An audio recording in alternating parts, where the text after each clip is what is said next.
Hey, I'm a little behind in my Star Trek the Animated Series watch, but I'm ready for another episode. I'm also behind in folding laundry, so we're going to be multitasking. Try and cut out as much of my laundry as possible. We are on season 1, episode 3. One of our planets is missing. Sounds very serious. A planet is a big thing to go missing. Puppies! Do you have to be fighting right now? Seriously? Fight later. This is the intro, puppies. I love it. To boldly go normally somewhere man has been before, but occasionally somewhere man has never been before. It's immense. I love Lieutenant Eric's. Love. The cloud. The cloud has them. Unusually powerful attraction force. Is it related to Kirk? Kirk just ordered deflector shields up. You were just swallowed by a cloud. Why weren't they up? Why? Only the beginning of a theory, Captain. Only the beginning of a theory, Captain.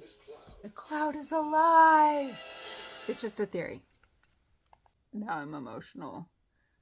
He's going towards a planet with a population and they don't have time to evacuate. The governor's like, there's no choice. Save the children. Ah! Scotty talking about a fantastic feat of engineering that he's going to accomplish to save the day. Love it. Love Scotty. But he uses the word rig. Like, it's not going to be good. It's not going to be pretty. It's just kind of like, some bubble gum and duct tape. It worked. Of course it works. Scotty's a genius. I mean, that goes without saying. This being does have a brain. A brain! So maybe this cloud is intelligent. I mean, we've covered it. This cloud is alive, so maybe this cloud is intelligent. And Kirk has determined that they should kill it to save 80 million people. Terrible decision. He's struggling with it. Now Spock is saying, we really can't destroy it with our armament. We basically have to blow up the ship.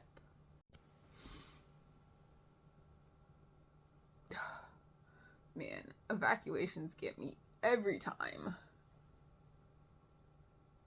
They're trying really, really hard to communicate with the cloud.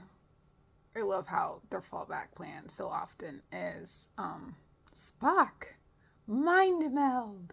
Spock saved the day. So Spock has established communication. He's trying to explain, that he's alive and the thing that the cloud consumes is full of tiny little people who are alive. And the cloud's like, oh yeah.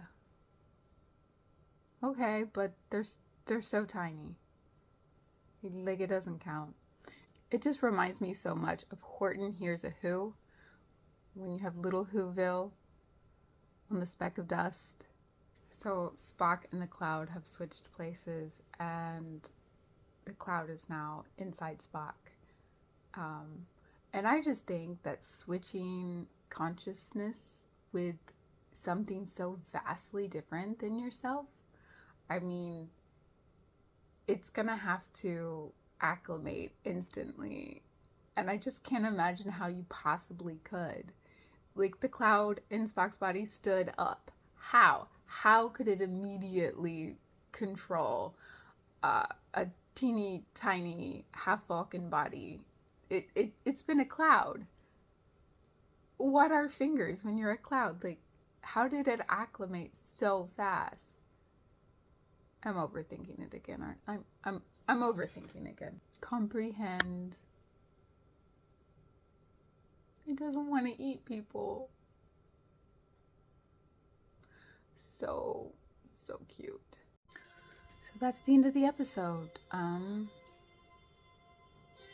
They convinced the cloud that it didn't want to eat people and that it should return to where it came from.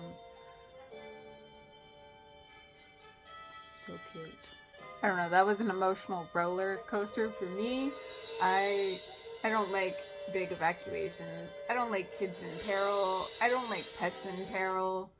Sometimes I think that I look hard and tough on the outside, but really I am just a squishy little marshmallow.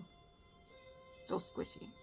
That is the end of season 1, episode 3. I think I liked it. No, I definitely liked it. I don't think it's my favorite. Spock as a child, even though that episode crushed me a little bit, I think it's still my favorite.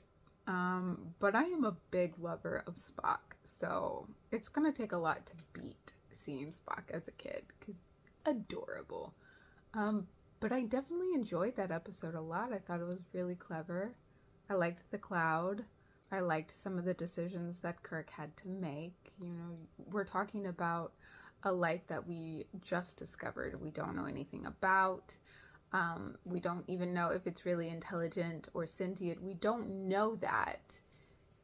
But 80 million people on a planet. Difficult decision, but I understand why he made that decision, and I think it's the right decision. Blowing up the ship to save 80 million people, I think is also the correct decision.